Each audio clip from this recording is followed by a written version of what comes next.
your turn to make a difference. Get involved at SpecialOlympics.org.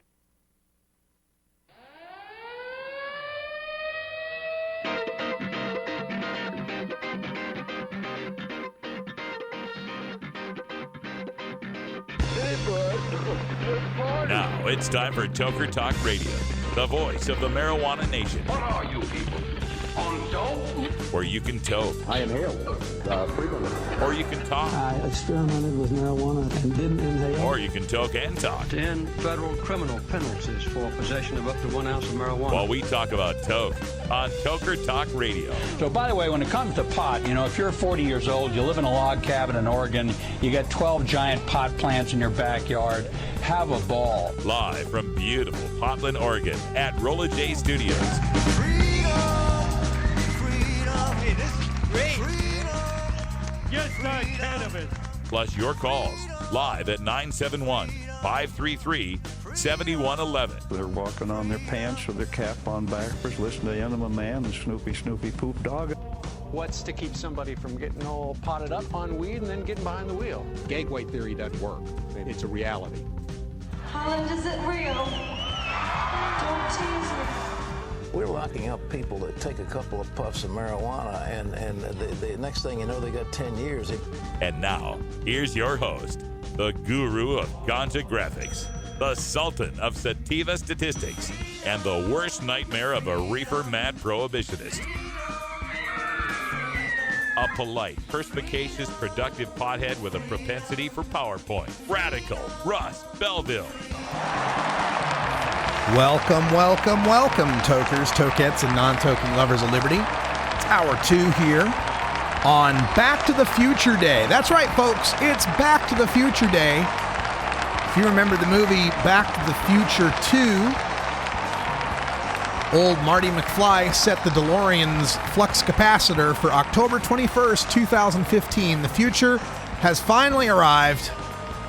Where's my hoverboard? Got a special message from Doc Brown coming in through the our flux capacitor here at 420 Radio. Let's see what Doc has to say. Doc, are you there? Oh, having some trouble with the flux capacitor. Let's see if we can get that. There you are. Go ahead, Doc.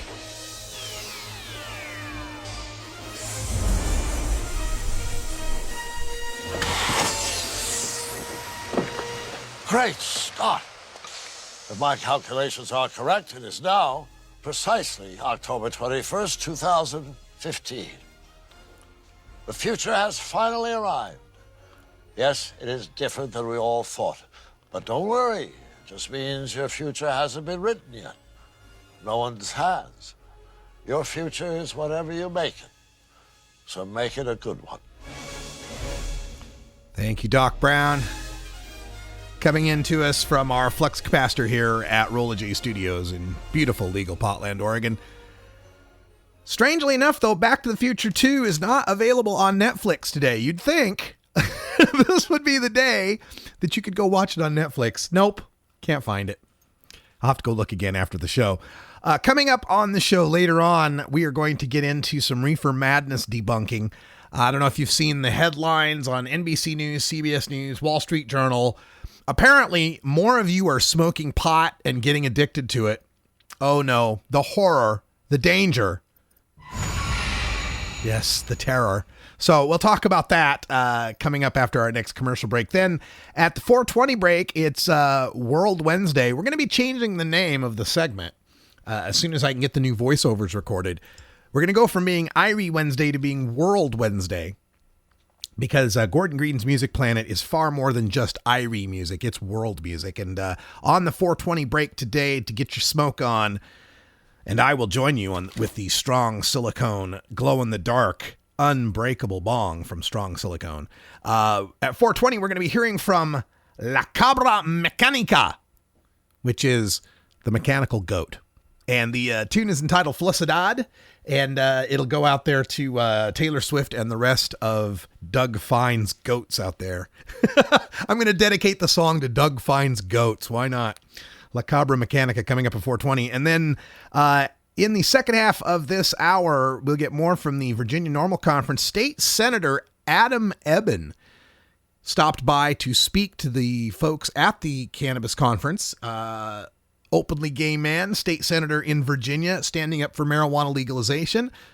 So he's got some guts, let's just say that. We'll hear from him in the second half hour. Plus, we'll take your calls at 84-420-RADIO, 844-207-2346. 84-420-RADIO, absolutely toll-free from the North American continent. And speaking of the North American continent, congratulations to all my friends out there in Canada who have finally shaken off the... They have finally shaken off their George W. Bush. I called him George W. Harper the other day, and it's not too far from the truth. 9 years, Canada, we only had to do our W for 8 years. Canada had to deal with their W for 9 years. Poor guys. I feel terrible for them. So we are going to give them a shout out here and looking forward to the new incoming majority government of, I was going to say Pierre Trudeau. That's his dad, Justin Trudeau. Justin Trudeau will likely be the new Prime Minister of Canada, and the Liberals have a majority. So that means that they don't have to form a coalition government. They can just go right ahead and set up their government the way they want it. And that's kind of a neat deal compared to the way our United States government works. You know, like we've had a Democratic president for the past 8 years, but a Republican-controlled Congress. And so you end up with all this gridlock and nothing can get done. In these parliamentary systems, the majority party nominates and has the prime minister, and especially if they are a full majority and they don't have to form a coalition government. So congratulations to our friends in Canada for that. Oh, Canada, sing it, Getty. Our home and native land. True patriot love and all thy sons command. With glowing hearts we see thee rise. That's right, Daddy. True north, strong and free. From far and wide, oh Canada, we stand on guard for thee. God keep our land glorious and free. Oh Canada, we stand on guard for thee. Oh Canada, we stand on guard for thee.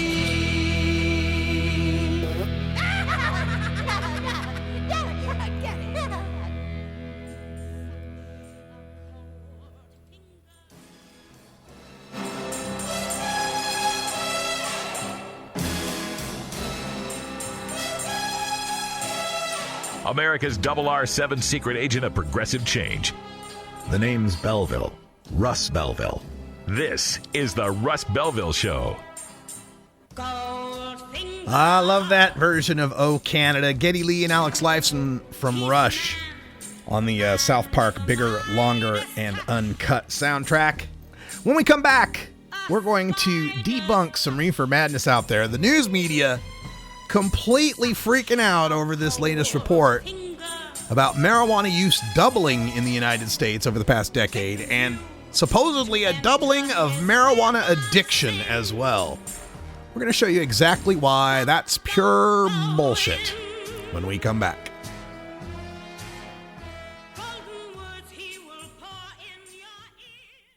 It's always 420 on your 24-hour cannabis community radio, 420radio.org. Imagine life without taxes. Let New Era Certified Public Accountants, NewEraCPAs.com, handle your cannabis 280E and tax strategy. Get your business prepared with New Era CPA's Cannabis Finance Bootcamp. NewEraCPAs.com. With years of experience in the industry, we are one of the nation's leading accounting firms for growers, dispensaries, and ancillary companies from Washington to California. NewEraCPAs.com.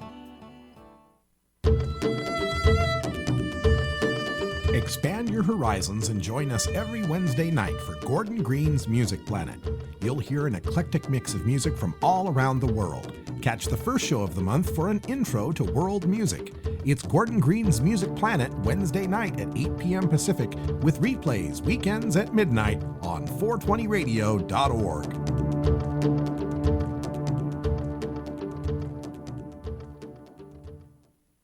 Let's talk about the plan to legalize marijuana. The politicians are playing games by calling it a monopoly. They'll do anything to trick voters. It's not a monopoly. It's a plan that initially limits the number of growers for strict regulation before adding more. It provides medical marijuana for those in need. It creates jobs and generates tax revenue. If you think it's time to legalize marijuana, this is our chance. Vote no on 2 and yes on 3.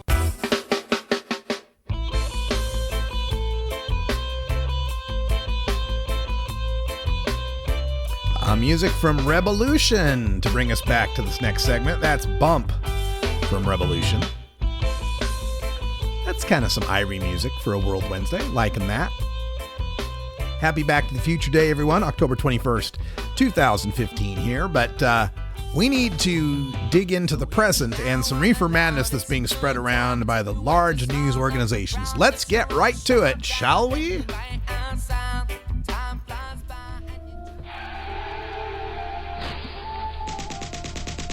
Marijuana is an addictive drug which produces in its users insanity, criminality, and death. Marijuana is the most violence-causing drug in the history of mankind. If the hideous monster Frankenstein came face-to-face with the monster of marijuana, he'd drop dead from fright. You know, it's not easy countering 7 decades of propaganda in a 2-hour show, but let's try. It's time for the Russ Belville Show's Reefer Madness Debunked. Be very afraid. Marijuana's becoming popular, and adults are smoking it.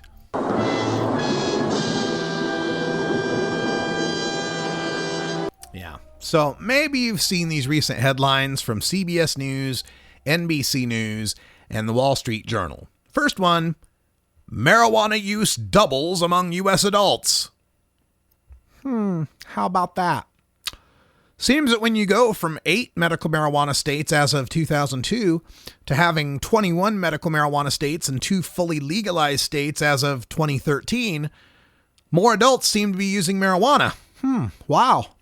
Or at least admitting to it publicly. Let's try the second headline. Marijuana use doubles in the United States, but so do problems. Problems? You mean like raising $200 million in tax revenue in the 2 legal marijuana states? Or like treating over 1 million legal medical marijuana patients who no longer fear arrest and incarceration? Or are you referring to the reduction in suicide rates, opiate overdoses, and drunk driving deaths in the states with access to medical marijuana? America's got 99 problems, but a spliff ain't one. Let's try the third headline, Wall Street Journal. Marijuana use in the U.S. doubled over recent 10-year period. About 3 in 10 users are abusing or dependent on the drug, according to a new study. Now we get to the heart of the scare. More adults are using marijuana, and they're becoming addicted. Degenerate pot zombies roaming the streets in search of strains. All right, look. The surveys do show an increase from 4.1% of adults consuming marijuana annually in 2001 to 2002 to the 9.5% consumption rates in the 2012 to 2013 data. Note that I said the surveys show. Keep that in mind when NBC writes, quote, marijuana use has more than doubled in the U.S. since the beginning of the century, end quote. Well, we don't know that, NBC. We do know that there was a doubling in the percentage of people who admitted to breaking federal laws and possibly state marijuana laws to an anonymous pollster on the telephone representing the federal government. That we know. I mean, think about this. Think about 2001 to 2002. George W. Bush was in office. and we were collectively in the middle of post 9/11 hysteria. The people were allowing the federal government any measure of power it needed, from the authorization for the use of military force in Iraq to the USA Patriot Act. Medical marijuana existed only in the West and Maine. The Bush administration was running ads on the Super Bowl that said pot smokers were contributing to terrorism. So how honest would your average American pot smoker be on a federal survey around that time? But let's just pretend that we can trust that figure. Let's just suppose that the adult use of marijuana really did double in the past decade. So what? Auto fatalities are at record lows. Productivity is up. Unemployment is down.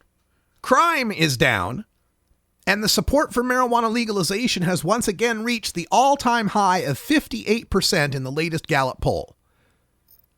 Well, the issue, according to the Scare, is that problem marijuana use has doubled as well. Bridget Grant from the National Institute on Alcohol Abuse and Alcoholism, a co-author of the study, and consider the source that any source that deals with alcohol or drug abuse is usually in the rehab business, backed by big rehab, that likes court-ordered clients to have to come to its business. But anyway, accept the source for now. She says, quote, while not all marijuana users experience problems, nearly 3 of 10 marijuana users manifested a marijuana use disorder in 2012-2013, end quote. A marijuana use disorder. Well, yes, indeed. Some people can have a very adverse reaction to using marijuana. It is a mood-altering substance, and like sugar, fats, caffeine, gambling, and sex, some people can develop an unhealthy relationship with that pleasure. However, marijuana use disorder is such a broad spectrum of diagnoses, confounded by the contraband status of cannabis in most states, that it doesn't tell us very much about any increase in risk to those consumers or the general public. The study relies on the DSM-4 definitions of substance abuse and substance disorder. These definitions have been changed for the new DSM-5, and the DSM, by the way, is the Diagnostic and Statistical Manual. It's the reference manual for psychology and psychiatry in the United States. So for substance abuse, they have a lot of these little qualifiers, and if you fit one of these categories or one of these situations, you could be diagnosed as a substance abuser. And in one example, one can qualify as a substance abuser if you exhibited, quote,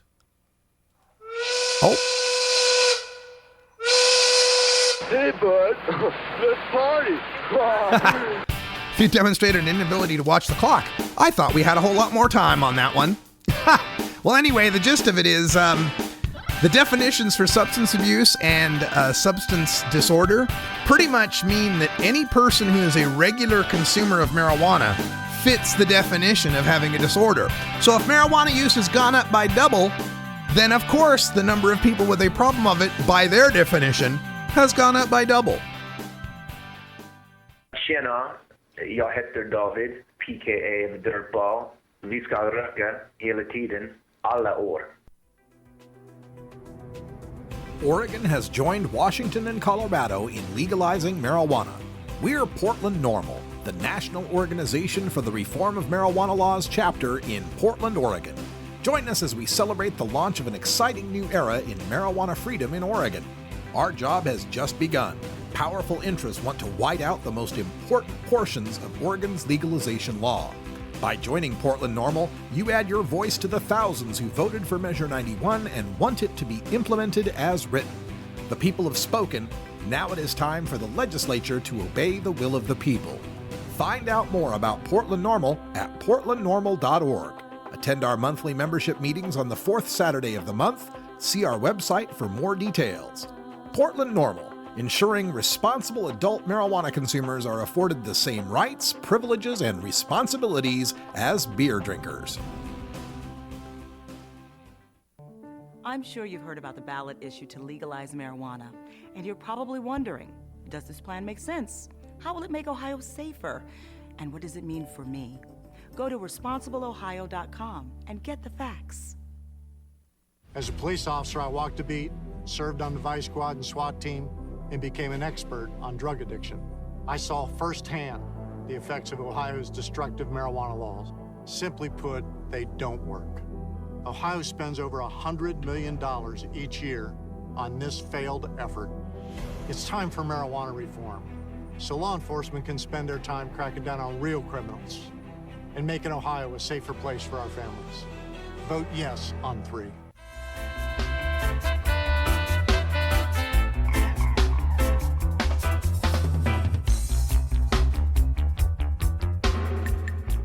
Everyone knows music and marijuana go together, so let's wind up our 20 after break with the Russ Belville Show's Daily Toker Tunes, the best in pod-safe 420 music from around the web. Today is Irie Wednesday, featuring reggae, ska, and other world music genres. Now, sit back and enjoy your Daily Toker Tunes. Well, folks, want to remind you that coming up later tonight in our 8 o'clock music hour, we've got Gordon Green's Music Planet, a full hour of the best of world music. And at 8 o'clock every night here on 420 Radio, you can find our music program. So check that out the next time you get the opportunity. 8 p.m. Pacific time, Gordon Green's Music Planet tonight. And as a preview, we've got a tune here for our 420 break from La Cabra Mecánica, and the tune is entitled Felicidad. La Cabra Mecánica is the mechanical goat in Spanish. Before we get to that, though, just a quick look forward to the next couple days on the Russ Belville Show. In hour 1 tomorrow, we'll have another representative from Cops Say Legalize Drugs. That's Law Enforcement Against Prohibition. And then joining us in studio, Lindsay Reinhart, and a guest from the great state of Alaska. We'll be discussing legalization here in the Pacific Northwest. And on Friday's show, Joshua Sheets, the author of Homegrown Marijuana, will be joining us in a Reformers Reader segment. He'll be followed by John Hudak, who has authored a new paper, Ending the U.S. Government's War on Medical Marijuana Research. So lots of interviews coming up in the next couple of days here on the Russ Belville Show. Also, quick reminder for our schedule. It gets pretty hectic over the next few weeks. Next week, this came up I just got this booked about a week or two ago. Next week, I'll be at the Southwest Cannabis Conference and Expo in Phoenix, Arizona. Be flying down on Monday, so we'll have a replay show on Monday. But we'll have live shows from Phoenix Tuesday, Wednesday, and Thursday. Then I'll be back in the studio Friday for another live episode. The following week, first week of November, this one just confirmed today, I will be in Columbus, Ohio for Marijuana Election Night 2015.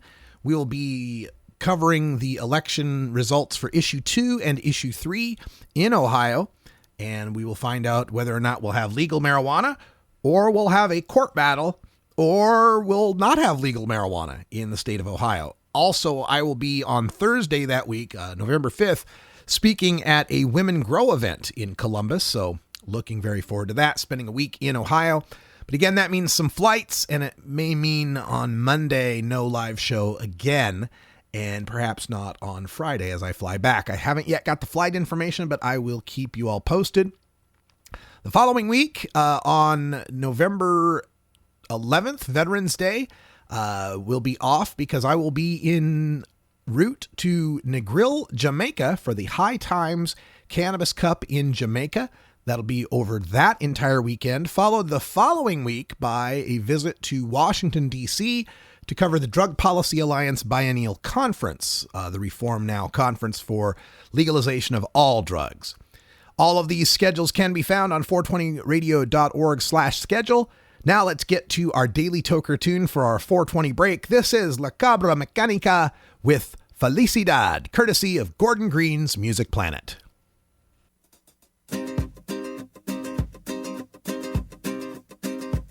Mata más gente el tabaco que los aviones. Y he perdido el miedo a volar. y enciendo la faria de las grandes ocasiones. Y en las nubes tengo un BMW y una PlayStation, tu foto y un par de postales. Sigue escribiendo donde quiera que tú estés. Felicidad, qué bonito nombre tiene. Felicidad, vete tú a saber dónde te metes.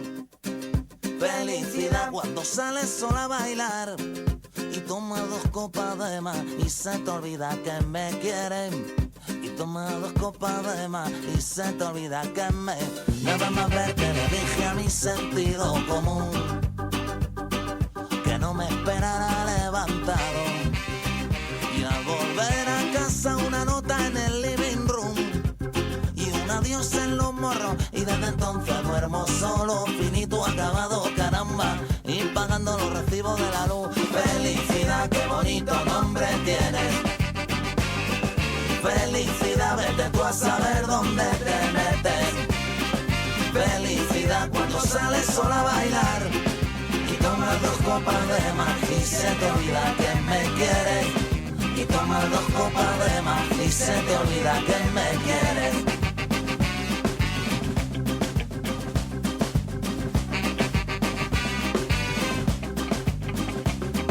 Tú haces latir mi corazón, sin ti tengo taquicardia. Y a veces necesito un doctor y atraco la farmacia. Tú haces latir mi corazón, sin ti tengo taquicardia. Y a veces necesito un doctor y atraco la farmacia. Y señor, felicidad, qué bonito nombre tienes. Felicidad, vete tú a saber dónde te metes. Felicidad, cuando sales sola a bailar y tomas 2 copas de más y se te olvida que me quieres. Y tomas 2 copas de más y se te olvida. Ay, mi felicidad, qué bonito nombre tienes. Felicidad, vete tú a saber dónde te metes. Felicidad, cuando sales sola a bailar y tomas 2 copas de más y se te olvida que me quieres. Y tomas 2 copas de más y se te olvida que me quieres. Y tomas 2 copas de más y se te olvida que me quieres. Y tomas 2 copas de más y se te olvida que me quieres.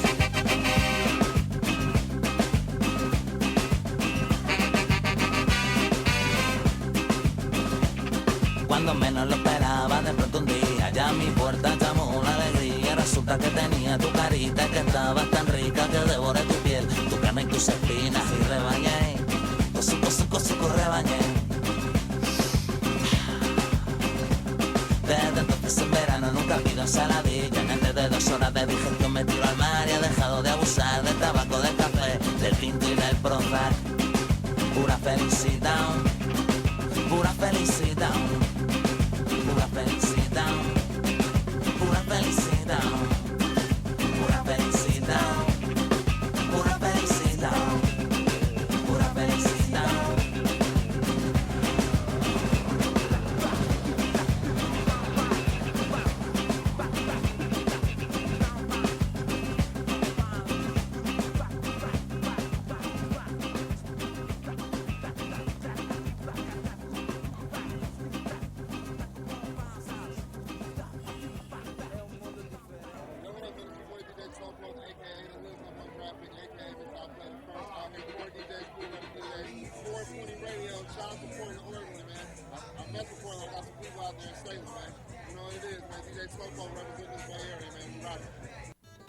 The Fingerboard extension has fretted instruments to enhance your creativity. It has new and used guitars and banjos from beginning to high class. The Fingerboard extension has National Resophonic, Husson Dalton, Larrabee, Heritage and Recording King guitars, and Mike Ramsey, Wildwood, Gold Tone, and Recording King banjos. The Fingerboard extension also has drum stuff, used gear, and parts. Stop by the Fingerboard extension, downtown Corvallis, Oregon at 120 Northwest 2nd, or check out the inventory on the web at fingerboardextension.com and reverb.com.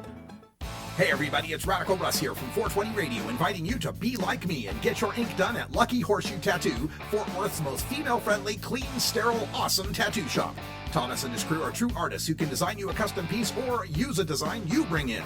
Lucky Horseshoe Tattoo also offers all styles of tattooing as well as piercings and all-around fun. In the DFW area, stop by Lucky Horseshoe Tattoo and tell them Radical Russ sent you. Trust me, it'll feel awesome.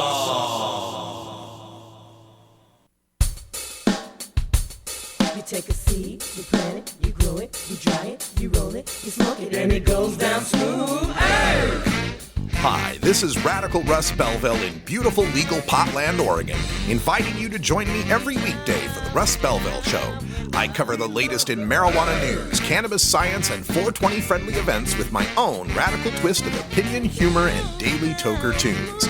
Listen live, get the podcast on CannabisRadio.com, and subscribe to my latest writing on HighTimes.com, MarijuanaPolitics.com, and HuffingtonPost.com. And follow me at Radical Russ on all social media, Gmail, and RadicalRuss.com.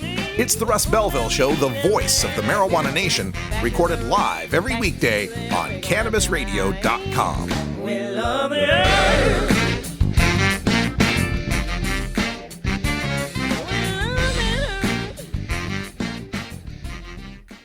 I remember the day Addison was born. She was just perfect. But then the seizures started, up to 1,000 a day from severe epilepsy. Nothing we tried or the doctors tried worked. So we moved our family from Ohio to Colorado to try medical marijuana. Now Addison only has a few seizures a day, and she's a kid again. We want to move back to Ohio, but we can't because her medicine is illegal there. It's time for marijuana reform.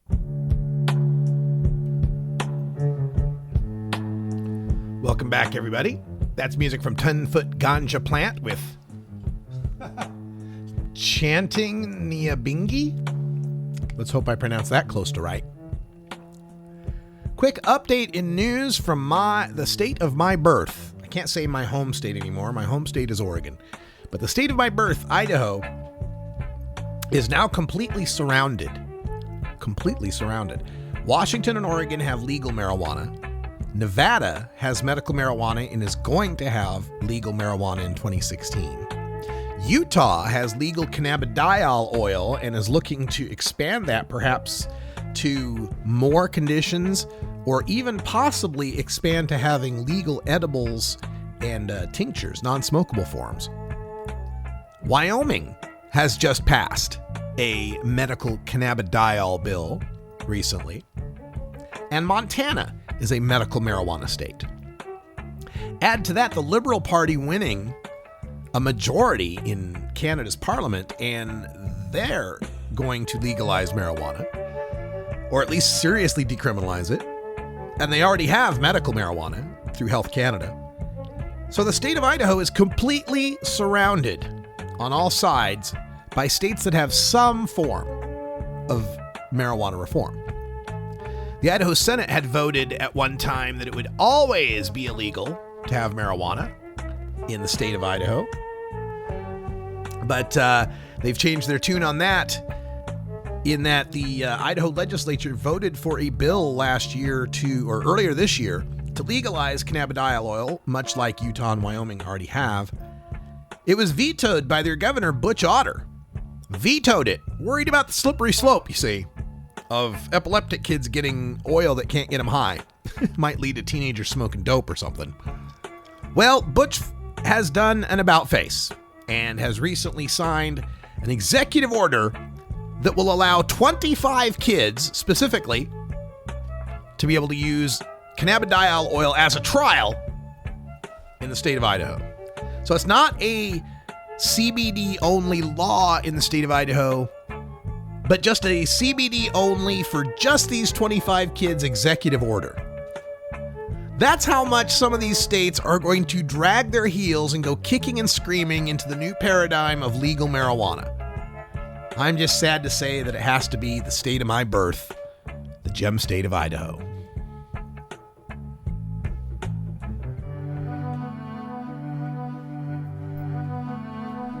Reforming America's marijuana prohibition laws takes education, lobbying, and voting. From Washington, D.C. to your state capital to your city hall, marijuana law reform involves all levels of civic life. Learn how you can make your impact with elected officials as we take a look at our government at work.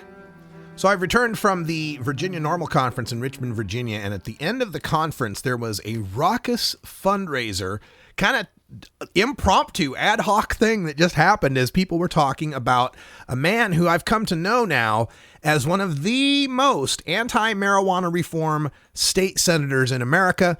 The guy's name is Bryce Reeves, and he's in Virginia's 17th district.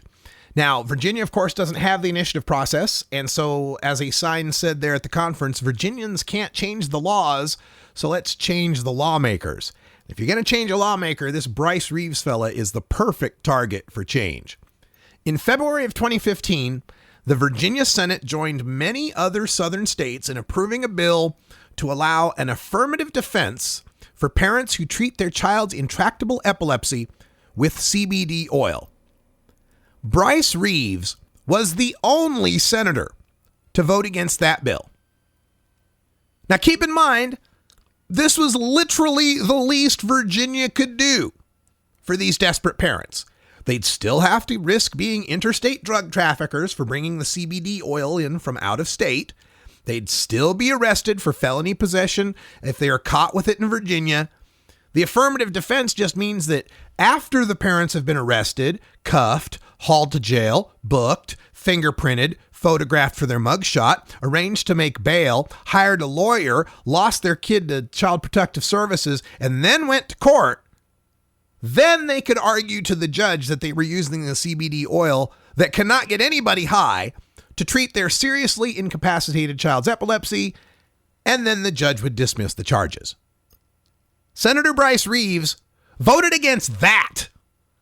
He apparently believes that if a parent's desperate enough to become an interstate drug trafficker to save their child's life, they should be locked away in a Virginia prison or forced to move out of the state. He also was one of 5 senators to vote against industrial hemp and was one of 9 senators on a committee that voted to table a decriminalization bill. So the Virginia NORML Conference attendees raised $1,250 on the spot to help defeat Bryce Reeves.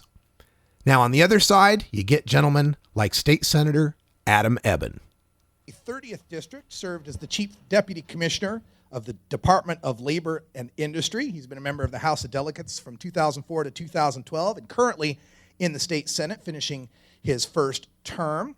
And he's been the leading voice in the Senate fighting to prevent gun violence and co-sponsored Delegate Harvey Morgan's decrim legislation in 2010 and has introduced several pieces of cannabis reform legislation this year. He's one of our champions. Please give a warm welcome to Senator Adam Ebbin. Senator, either one's fine, whichever one you like. Thank you, Russ, and thanks for having me today. I was listening. First, I wanted to thank you for your work during the session in support of the legislation we had. In particular, I wanted to single out Ed McCann because your efforts were so professional, so on point with the legislation. And Dick can tell you, because he's been doing this for years, that we had more people taking us seriously this year than in the past. It's still a challenge to get people to take us seriously, but we're moving forward. Now, Mark was asked about his district, which I happened to bring a map of with mine. I did want to mention, though, when Mark was introduced, I was thinking about that we do have a lot in common. Besides the fact that every precinct in Mark's district is also in my district, we both won 5 close-way Democratic primaries. We're both Jewish. We're both from Alexandria. We're both gay, and we're both endorsed by NORML. We have one thing not in common. I don't know if the press is here, but I'm not going to... I abide by the law now, and that's all I'm going to say. But our Senate districts, as you see mine, they all have a population of about 200,000. The House districts are 80,000 residents. I represent on the river from National Airport to Crystal City to Old Town Alexandria, all the way down to the Mount Vernon Estate and Fort Belvoir, and 200,000 people west of there. Since there's gerrymandering, I'm not going to give you all the intricacies. 65% of the people in my district voted for Obama in 2012, which gives you a sense that that it's pretty easy for me to be an advocate, but and I'm happy to do so. But there are colleagues that we need to, of course, work further on. Now, the more on point that we can be, the more armed with facts we can be, the more effective we'll be. First off, Virginia law, you're probably pretty familiar with. I included a graphic from the NORML website on the right, which has a guide to the penalties and laws. But just to put it in context, as I hope you all know, if you're convicted of marijuana possession, you get a criminal record, of course. Your driver's license is suspended, up to a $500 fine, and technically you could have up to 30 days in jail. I'm told the reality, though, is that most people get what's called a 251 deferred disposition, which means that without entering a finding of guilt, you still have a criminal record, your driver's license still suspended, you do community service, you have to pay court costs, and have drug and alcohol testing. And if that were to happen twice or more, then you're up to the highest misdemeanor we have, which can actually result in jail time. Now, when you're speaking to your legislators about legislation, you really want to know what the bills do. Be very careful not to say that they do more than they do or to that they do other things. Just try and be on point. If you don't know, just give them the general topic and tell them you like it. But it's important to know that what we had last year, the bill I introduced, the first one, was for decriminalization. It was not for full legalization, and it was not for medical marijuana. Even though I support those things, that's all that bill did. It would have provided for a $100 fine, like a ticket, no arrests or criminal records. I thought that would be a huge step forward and a good place to get the discussion going in Virginia. Now, the other thing that I'm particularly troubled by and I'm going to continue to work on as well this year is the driver's license suspension. I don't know how many people know, but as part of the war on drugs under the Bush administration, actually, it was decided that you would lose, each state would lose a portion of their federal highway trust fund dollars if they didn't take away the driver's license of all drug offenders. And what I'm trying to do is work with the U.S. Department of Transportation and ascertain that either we can not take them away because they haven't had a conviction if they're under deferred disposition, or better yet, just do legislation to get this waiver that the federal government allows for now and 26 states have taken. So if you're convicted of a marijuana offense or otherwise in 26 states, you don't automatically lose your license. In Virginia, you do. You can have a suspended license, but that's a restricted license, but that's a whole other story. So be aware that the legislation for this year may differ. Ed and I are still talking about the fine points of it, working it out, so it may differ a bit from last year. So now that you know what the law is and what the bills are, how are we going to get these things passed? How are we going to lobby for them as citizens? Well, first off, there's a lot of homework that you can do on your own. I've put a picture of the General Assembly website and the address up there, and I've circled at top a feature that's called Who's My Legislator? You want to know who your own senator and delegate is, because I just get an email from someone with an urgent crisis who didn't sign their address, and they may well have sent it to 139 other legislators. I'll look and see if it was BCC'd. I want to help them. I'm going to read the email, but most people don't. And during the legislative session, we get thousands of emails, lots of letters. Mark, you're going to get thousands. I'm not exaggerating, thousands. So we don't have time to answer everything that's not from our district. So the first thing we do is we delete people who are not our constituents. But I'm skipping ahead because there's more homework. There's a really good legislative information system in Virginia. It's also on the internet, and it allows you to track bills, see who's on which committees, because for our purposes, you're most interested in who is on the Courts of Justice Committee in the Senate, if that's the only place the bill originates, or the House as well. Still good people to lobby on normal lobby day because we need to educate them as for what may not pass this year but may end up being a longer range process. Then at the bottom, I reference and put an arrow to lobbyist in a box. This is a really cool feature. You can track, as a citizen, 5 bills at once. Now, what that means is you'll find out what the bills are, you'll enter them, and then you're going to get an email notification of each time that bill has had an occurrence or movement or something. If the bill has been assigned to committee, you get a notice. If the bill has been called for a subcommittee hearing or a committee hearing, you'll get a notice. If it's awaiting a floor vote, you'll know. So, and they happen on short notice. We move pretty rapidly. We only have 60 days this year and 45 days this coming year, and 45 days in the odd year to consider 3,000 bills. So we're at a pretty quick pace.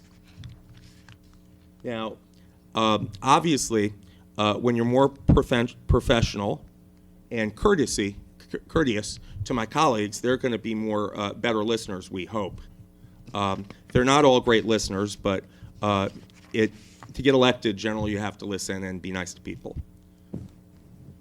So you want to contact your legislators. As I said, we get lots of emails. So the first thing you want to do is state that you're their constituent, and at the bottom of the letter, even put your street address, regardless of whether or not it's email.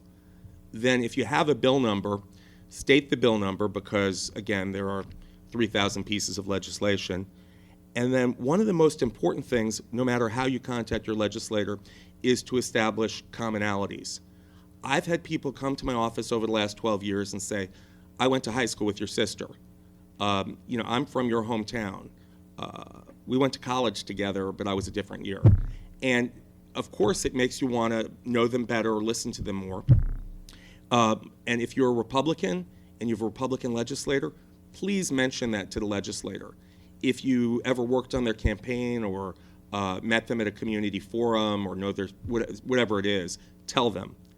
But then the most important thing that we're going to ask for in any communication, unless it's a general,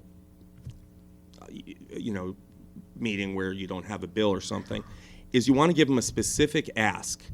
And I've found that in my years there, when you request a response by saying, please tell me how you will vote on this bill, is much stronger than, please support this bill. Because I don't usually tell people how I'm going to vote, even if I agree with them. Bills change, they don't do it the way you want it to, they have amendments. However, when someone says to me, how are you going to vote on this? I really think about it because I try and answer the letter, and also, if it's a bill that I haven't thought about, we'll do more research. It's just human nature. You're asked a direct question, you'd like to know what the answer is. Then use your relevant facts. NORML has an excellent lobby sheet that I assume you'll be using something similar this year. It was a 4-pager that really laid out the case about marijuana in America, well, in Virginia particularly. It might have been a little long, but it was good. And fact sheets that you get from lobby groups are helpful. But our legislators are not as educated on marijuana issues, so maybe 3 or 4 pages is what they need. But short and to the point using those facts. Then respect their time. During the legislative session, if you're meeting during the session, we may have, in the House, you may have a subcommittee meeting at 7:30 in the morning. Thankfully, mine will be a little bit later. But we may be having subcommittee meetings, full committee meetings, caucus meetings, floor sessions, other business meetings with legislative service on your own bills. So we're busy people during those 45 to 60 days. That said, for most of us, our top priorities are constituents. So if you make an appointment and call ahead, we're going to try and make a point to be there. And I always say to my aide, if I come back in the office and they say, oh, you just missed so-and-so from the Arlington Commission on Aging, I'm like, oh my God, why do you make them wait? I wanted to see them. Because legislators want to see their constituents. So that's helpful to do the appointment. Then, if you should testify in Richmond, the first thing you would want to do, and I should have brought up this, I'll talk about this, let me go back. So you're meeting with your legislators, and how can you do that? One of the ways you can do that is by going to candidate forums now. We're in the last 2.5 weeks before the election. There may not be many forums. If you live in a district where there is a campaign forum and you go, and if they take questions from the audience or on index cards, and you say, what is your position on reform of marijuana or decriminalization or whatever it is, medical, you're putting them on the spot in public. And if they don't have an answer, they're going to think, I want to be better prepared for the next one. Maybe I need to know some facts. Half the time they'll give the wrong answer, or 3/4 of the time from wrong information. And then your job after the forum is to say, oh, it was so great that you answered, but you might need more information that I'll get you. Then one of the most effective things you can do is arrange for a one-on-one or several-on-one constituent meeting. Again, this is just with your own legislator. Unless you have like 10 people from adjoining districts and you want to bring them together, which is more complicated.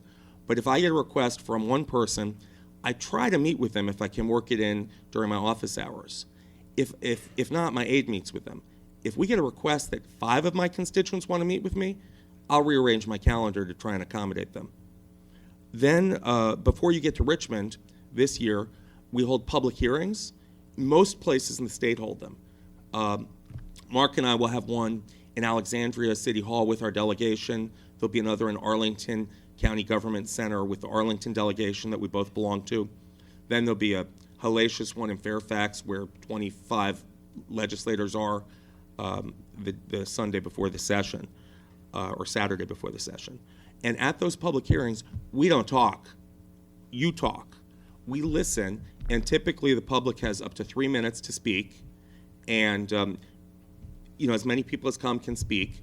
I would not encourage you to have 10 people to speak for 3 minutes each saying the same thing on the same bill, but it's okay to have more than one person talk about different perspectives, or even talk for a shorter time period to say, I support what she just said or what he just said, and I want to add X or Y. Then there are town hall meetings. This is during the legislative session in the winter. Not everyone has them, but it's real common. I know in my district, Mark and I do one in Old Town. I have one in Mount Vernon, District of Fairfax, one in the Lee District of Fairfax, one in Arlington. And those are usually on Saturdays, sometimes Sunday afternoon, but really Saturdays. And if you want to know about these occurrences, go to your legislators' personal websites or political sites. The state doesn't really give us much of an official anything. And sign up for updates. They'll send you things about their town meetings and that sort of thing, along with endless requests for small dollar campaign contributions. Then, you get to Richmond. And then it's similar to those meetings, as I said, with the issue of the appointment. Trying to get an appointment. If you don't meet with your legislator, meet with their legislative aide and ask them, will you share this information with the legislator? And I'm here if it's specific, because if we're there and we still have these bills, we can say, I'm here about X and Y. And NORML is great. On your lobby day, do you all coordinate and meet in some central place or something? So they'll brief you on what to do, and they do a good job at it. So then perhaps some of you are testifying before a committee. And I would say that when you testify, coordinating with NORML again is a good thing, but really important to me is to always coordinate with the sponsor. I've had bills where I've had 2 or 3 perfect witnesses lined up. They were on point. We divided out the information as to who would say what, and then the committee chairs get impatient. They cut people off if it's taking too long, and then they say, is there anyone else who wants to speak? And then 20 people stand up, and that can be too much, particularly if people are not all on message. But there are ways to work on it if the legislator knows, by having everyone state their name, state their organization, their geography, whatever, and show their support nonetheless. Then we always are looking for witnesses. To me, ideal witnesses are people who are unexpected. They might not be from urban centers. They might not be from Northern Virginia. They might not be wearing a tie-dye T-shirt. They might be, perhaps maybe they're a veteran. Maybe they're an attorney. The most frustrating thing to me was last year on Bankers Day. One of the bankers comes in my office. I said, oh, you have a banking issue? He says, no, I want to thank you for the marijuana reform stuff. And I said, well, great. Would you testify? He said, oh, no. Don't tell I was here. So if there are any bankers in the audience or any, whatever it may be, it's helpful. Then, of course, when people testify, legislators need to hear the facts and all that, and that's the sponsor's job primarily. But personal experience is what makes a witness compelling. We had a gentleman who wasn't able to end up testifying, but he would have been the ideal witness, just because it was they would have listened and heard the unexpected. They would have heard that he went to Liberty University, grad and undergrad. They would have heard that he goes to the late Jerry Falwell's church every Sunday. They would have heard that he was a minor league baseball player. They would have heard that his business relied on turning around failing businesses in Virginia and North Carolina that without a known itinerary each week to easily apply for a restricted driver's license. And they would have heard that he's a family man. So all those things would be compelling. So personal experiences, everyone's got different personal experiences. It may be that someone was arrested and what that was like. It may be difficulty finding a job because of a criminal record. So let me know, or let your NORML representatives know if that's something of interest. I would say, though, keeping legislation, testimony short is helpful. Unlike Congress, where everyone sits down at a table and talks for minutes and hours, we rush through those bills, and the chairman may say, okay, can you finish it up in 30 seconds? Can you take 2 minutes, and that sort of thing, because they want to hear each bill. Then I should say, yeah, and they have lengthy dockets, particularly the Courts of Justice Committee. And the last thing I'll mention on that is the cannabinoid oil bill that passed last session. Is everyone familiar with that? Okay. That bill, adequate or inadequate as it may have been, what was really compelling to some of the legislators is that there were kids, and one of the kids actually had a seizure during the hearing. And, you know, we're not planning or hoping for anything like that, but for the legislators to see firsthand and feel firsthand how legislation changes someone's life makes the difference. So, and then I would just say that this is a multi-year effort, and with your help, persistence will pay off. Thank you for having us. Virginia State Senator Adam Ebbin speaking at the Virginia NORML Conference. The audio is available now on my SoundCloud page, soundcloud.com/RadicalRuss. And you can embed that, share that with your friends, and give some hope to the folks in the South to know there are elected officials, even in the South, that are on our side and have great things to say about medical marijuana and marijuana legalization. Reach out to your elected representatives, even if you know they completely disagree with you. Let them know you're out there, because when you're contacting them in a polite, respectful way, professional manner, it lets them know we're out here.